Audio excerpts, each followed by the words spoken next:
Après la pause, des animaux pour améliorer la santé des sols.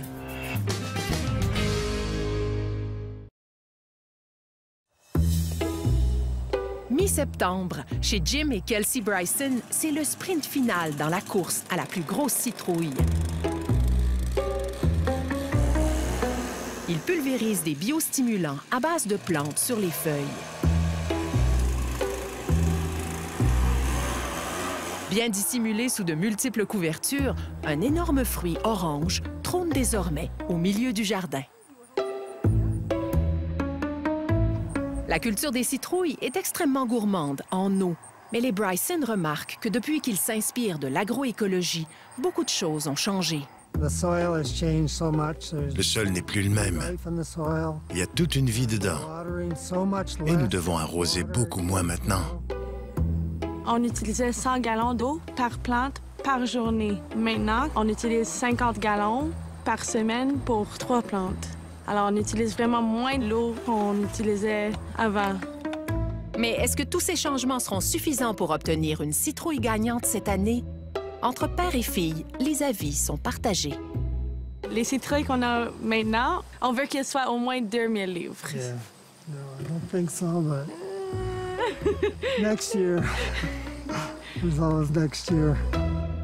Depuis le début de l'émission, on a évoqué l'agroécologie, une approche d'agriculture durable qui mise entre autres sur la santé de tout l'écosystème. Récemment, on entend aussi parler d'agriculture régénératrice. Les deux termes ne sont pas tout à fait synonymes, mais certains piliers reviennent souvent, comme l'intégration des plantes pérennes et des animaux.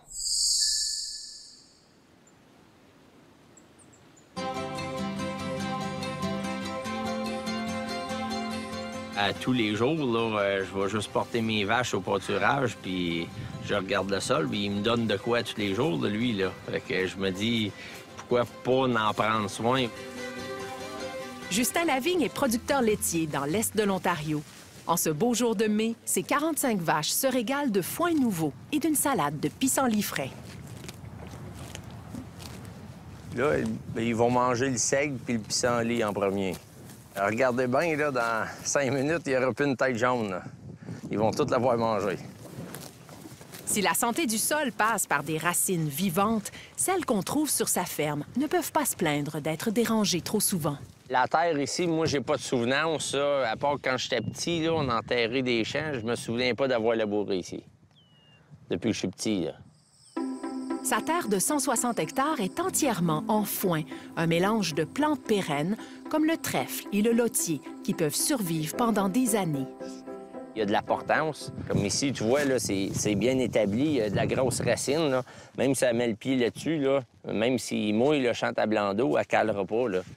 La différence d'enracinement des plantes vivaces par rapport aux annuelles est impressionnante. Sur cette image, on peut voir la profondeur qu'atteignent les racines du blé, une plante annuelle, par rapport à celle du kernza, une vivace. Un tel ancrage dans le sol permet entre autres aux plantes de puiser l'eau plus loin dans la terre. Pour avoir assez de nourriture pour ses vaches, Justin Lavigne sème aussi plusieurs plantes différentes dans ses champs. Malgré la sécheresse des derniers étés, il n'a jamais manqué de foin. On ne connaît pas toutes les particularités du sol. Il y a des plantes qui s'adaptent mieux, d'autres moins. Fait qu'en mettant plusieurs espèces, ça me donne l'œil aussi de voir qu'est-ce qui pousse le mieux. Mais même si ça pousse bien, je continue à mettre des autres plantes. Je veux pas en faire une monoculture. Juste une culture. Si elle meurt, ben t'as juste plus rien. Ces vaches qui foulent les champs imitent ce que l'on pouvait voir sur une bonne partie de l'Amérique du Nord il y a quelques centaines d'années. Dans le temps, les bisons se promenaient à la grandeur du Canada, puis il y avait des prairies partout, là. Puis ils labouraient pas, les bisons, là. Ils tiraient pas une charrue qu'eux autres, là. Puis il y avait tout le temps de quoi qui poussait pour eux, là. Et cette année, Justin Lavigne s'est inspiré encore plus du passage de ces grands ruminants. Contrairement à son habitude, il n'a même pas fauché ses prairies. Cet été, c'était très sec. Vu que j'ai laissé la pleine longueur du pâturage, ils ont pu piétiner, puis ça a gardé mon humidité. C'est ce qui donne un petit look hirsute au pâturage, avec des touffes de plantes plus matures que les vaches ont laissées au champ. Souvent, dans ces plantes-là, ben, t'as de la semence naturelle qui s'est faite. Fait que là, ils leur piétinent, ils leur renvoient à terre. Fait que techniquement, bien, la semence, bien, elle touche la terre. S'il y a un peu d'humidité, bien, elle va reprendre. Elle risque de faire d'autres plantes. Donc, mes pâturages sont le double la densité d'herbe dedans, puis c'est à sec. Pour maximiser la vie du sol, Justin a adopté la technique du pâturage rotatif.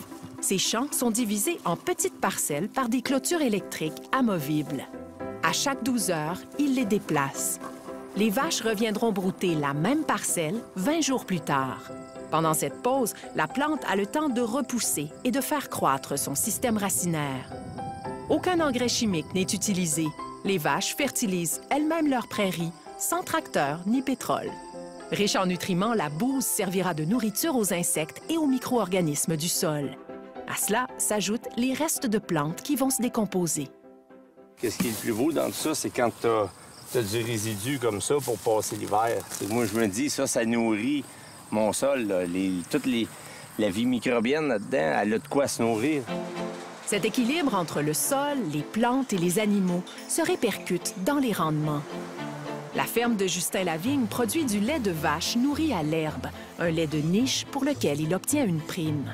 Les fourrages de meilleure qualité permettent à ces vaches de produire un lait plus gras. Nous, on est payé aussi pour le gras qu'il y a dans notre lait. Fait que plus haut que mon gras est, mieux que c'est pour moi. Le gras, en augmentant, j'ai besoin de moins de vaches. Donc là, j'en ai moins à nourrir parce que je remplis le même volume. Et au-delà des avantages pour les fermes prises individuellement, agir pour favoriser la santé du sol bénéficie à toute la société. On va profiter, par exemple, d'une meilleure qualité de l'eau, ce qui veut dire qu'on aura moins à dépenser pour le traitement de l'eau potable. L'agriculture, c'est pas seulement produire des aliments, c'est aussi protéger un écosystème, protéger la biodiversité d'ensemble, protéger la qualité de l'eau, protéger la santé humaine aussi. Au cours de ce reportage, tous les producteurs interviewés nous ont fait part d'emblée de leurs préoccupations quant à la qualité de l'environnement. À Saint-Marc-sur-Richelieu, André Charbonneau s'inquiète de la rivière où il se baignait quand il était jeune.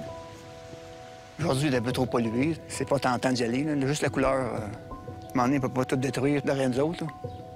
Il faut ramener ça vivable.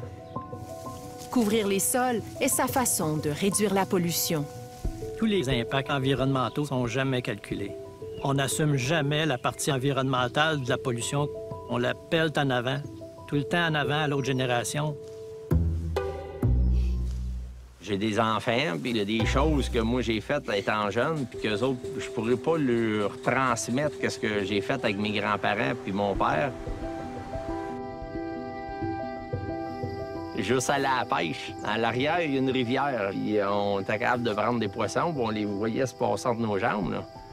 Je peux pas retransmettre ça à mes enfants. C'est passé, ça. Mais je veux pas l'empirer.